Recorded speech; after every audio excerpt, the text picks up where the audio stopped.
Hello, House from House Reviews here, back after a bit of a wait. I've had a few things going on with, well, renovations at my house and going away on a holiday.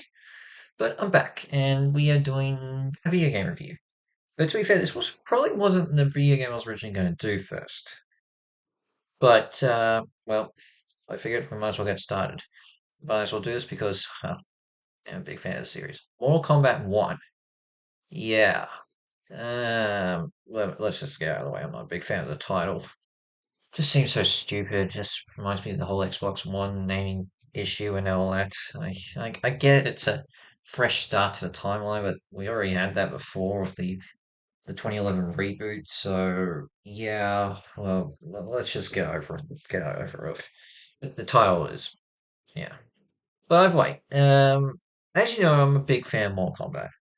I have really gone into the games ever since the reboot came out. Didn't play it at first because originally it got banned in Australia because it was too violent until the R rating came out for video games, and even though I still didn't play it until years later, but I do really enjoy it.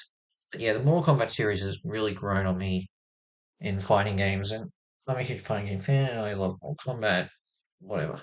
I love the characters, I love the lore, I love the combat, I love the fatalities, I like it all. Which is why I was especially critical when I reviewed the reboot movie, even though I did get a lot of things right compared to the original films from the 90s. It still had a lot of issues that I wasn't a big fan of. And in many ways, I feel like this game, MK1, even though in my view it should be called MK12, whatever. But um, this feels like it's borrowing a bit of elements in terms of its story quality from the recent movie. Uh, so much when it comes to because not every character is present like they were in the movie or changes whatever. But let's get on. I guess I should go over the stories over before I get onto the story mode. I guess I should go over my thoughts of the previous story since Mortal Kombat became more cinematic. So MK9 or Mortal Kombat the reboot actually it has a really good story. I mean, for rebooting the entire timeline after all the madness of the that was going on in the series before Midway originally shut down. Yeah, it was a good story. MK10, or X as it's also called. I think it's yeah, the story is pretty weak in my view. It got very complicated. I can understand why a lot of people didn't were particularly fond of it, especially with the MK kids. More so Cassie K. Here's the thing, I actually like Cassie Cage. I like Jackie Briggs. I liked Takeda Takahashi. Forget what the other one though, but yeah, I understand why people thought that. I don't know. I was quite surprised as how powerful in the reboot timeline that made Johnny Cage. And cages in general. But yeah, it was fine. Nothing special. MK11 though, base game, fantastic story. I loved it. I thought it was great. I thought it was fun. I had a good time. I enjoyed it. Loved how cinematic it was. It came right after Endgame, so I was sort of blown away with Endgame and Infinity War. So I was blown away with how many deaths they had. And then, so gosh, oh, how many characters they killed off in that main story. Fantastic. Then came the Aftermath campaign, and I did not enjoy it. Yeah, I mean, it was good seeing the actor for who played Shang Tsung in the original 90s movies return to play him. That was fun. And there was some good moments in it too, but I don't know, I didn't like the Aftermath story, and I know, but here's the thing, I think MKL Mortal Kombat 1 fixes my issues a bit with the story in it. So, yeah, I guess I should go over it. So Mortal Kombat 1 takes place in Liu Kang after becoming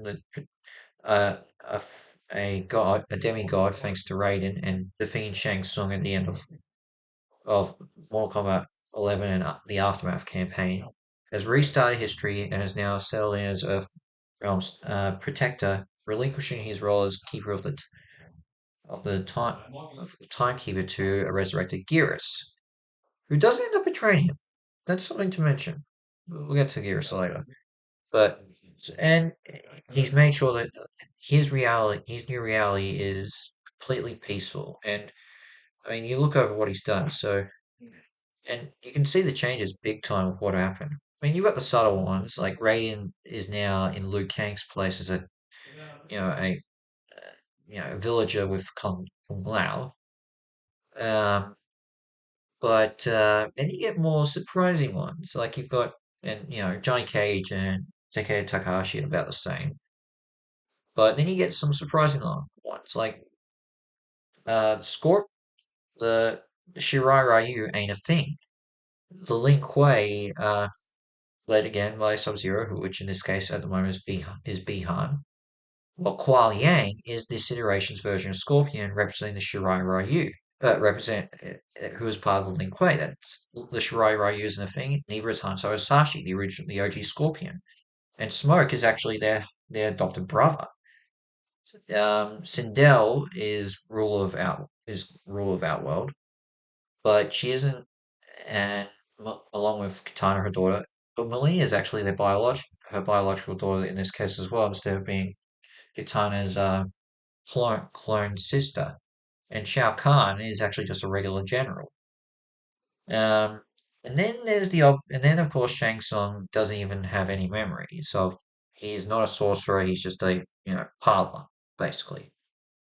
Um, However, a mysterious benefactor who existed in the previous timeline in Liu Kang's previous timeline has snuck into this reality and is manipulating Shang Tsung into acquiring power to take over Outworld. And with the assistance of his version of this world's Quan Chi and of course General Shao, he's slowly beginning to build up his army and become a threat. Liu Kang senses this, so he sends all his allies to go to stop Shang Tsung and learn what is going on, what sort of threat he will be to his new timeline. Um, Now, I think you can kind of guess where this is going because of how Aftermath ended and who this benefactor of Shang Tsung's is. But with that said, I don't know. I was quite surprised because I thought they were going to go in the way as they do as they handle the whole storyline of MK11, but they changed it up. It was pretty good. But with that said, there are some. I think the best thing of this story in particular, well I think its formula didn't left me with too many surprises, was actually mainly the characterization and of these characters. I thought they were the same, even though they're new iterations.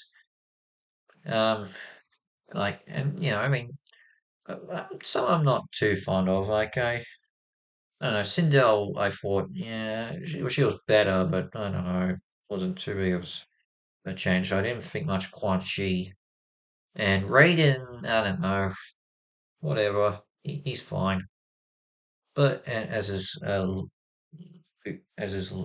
quality Song Lao, but actually the other characters actually surprised me. It's actually some of the newer certain dynamics that really won me over. I mean, looking back on, say, a 10 at the very least, I don't think there was much interaction between Johnny Cage and Takeda Taka and Takeda Takahashi. But in this case, I thought their dynamic was actually pretty good, and it's actually interesting to see Johnny Cage not be too much of a, you know, at this point of how young he is, not being so full of himself. He's actually pretty fine and tame. But I mean, yeah, he doesn't get to trust Takeo originally, but after he saves him and Takeo inevitably becomes blind during attack from a Tycoon infected Molina, which yeah, it always happens mainly in all games. He wins over his respect pretty quickly and bequeaths Takeda his ancestral sword that he owns. I love the dynamic between seeing Kuali Yang as Scorpion and the relationship he has with his brothers. Bihan obviously does lead down a darker path if you know what to expect, Especially, I think this was included mainly after how Bihan being Sub-Zero in the recent film was a villain. So yeah, they probably integrate that. But I like quality their relation. I like having Smoke him also within the as a step as a adopted brother, and it makes it interesting. I like I like seeing how Kuala Yang's brothership is tested between his biological brother and his adopted brother. I love seeing Melina and Katana not being total enemies. It's kind of nice to see that. I love I got the bromance between Reptile and Baraka is one of my favorite things. I just every time the whole chapter when they were together helping Johnny, Kung Lao and Takeda, I just love their dynamic, and Baraka's actually not too bad actually in this as well. And even Gearus, to be fair, I mean he was all right in in 11. He was just Chronicle lackey, but having having him be working with Liu Kang, I was like, okay, maybe this is sort of saying that he's probably going to betray Liu Kang at some point in the story, but no, he's actually very loyal, and their friendship is pretty good. You know, I the characterization in this has given me so much hope for the future of this timeline and what could end up being the case in future games or future campaigns, because I'm picturing that there will be another aftermath or these certain or the invasion stories that have been released as of late. So we'll see how they go. Um, I will say with some of the voice actors, there's been a few changes here and there, but yeah, we'll cross that. They'll warm up to it. I think I'll warm up to to the majority of these changes, but there was some that really stood out. I mean, I was a little disappointed we're getting this uh, a young human version of Raiden isn't voiced by Richard Epcar, but Richard Epcar does make a cameo at some point, but I'm not going to address where. And Megan Fox is, I think, Melina, which is pretty good considering they had a WWE wrestler play Sonya in the last game.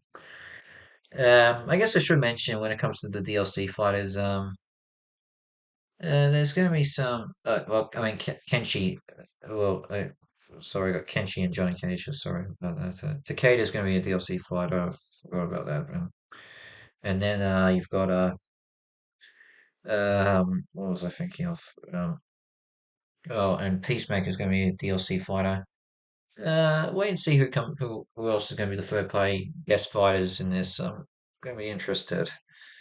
Maybe there'll be some surprises. Maybe we'll get the mask. Maybe we'll get Ash Williams. I don't know, something like that. That'll be nice. But either way, with that said, I do think as I said, I do have issues with this, very similar to the Mortal Kombat, to the Aftermath DLC. Like the Sindel part of the story, I wasn't a big fan of, and there were a few other things as well, like anything to do with Raiden Kung Lao. I wasn't too impressed, but with that said, it was fine.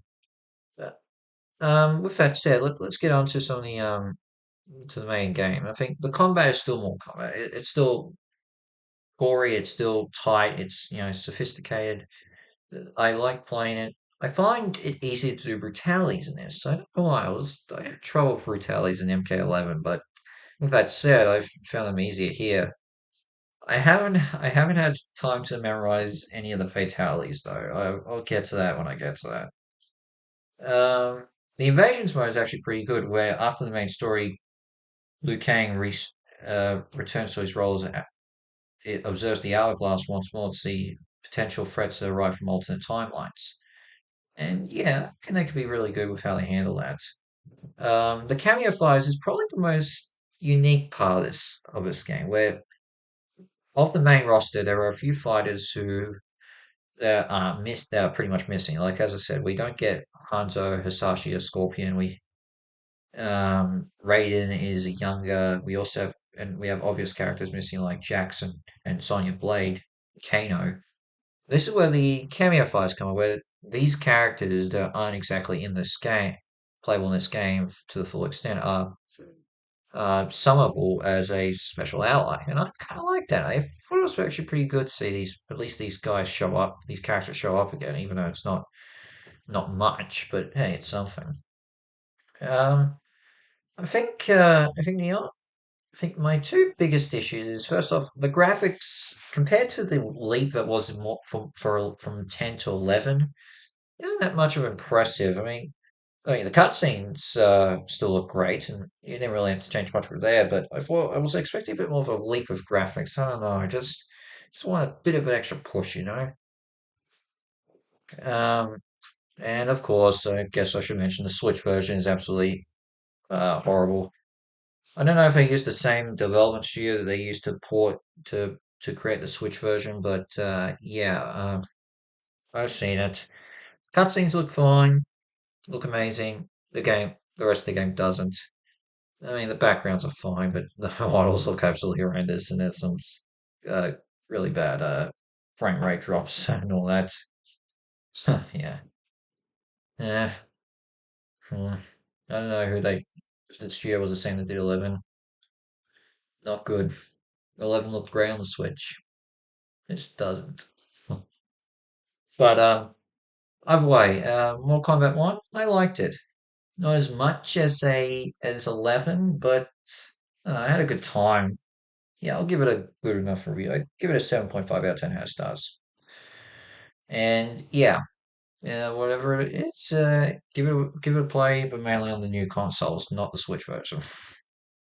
Yeah, at your own. Though it could be maybe a fun time to have with some friends, watching this play the Switch version with some friends. I don't know. You never know. So what's next? Well, in terms of movies, we are returning to video game movies. And I think you know it will be Five Nights at Freddy's, but we'll cross that bridge when we get to it. They'll be, I think, next week. I'm pretty sure, yeah, I think next week. But there may be something else. Who knows? I might do something else beforehand, but we'll get to that when we get to that. But in the meantime, House of France Reviews is out, and I shall see you in my next video. Ciao.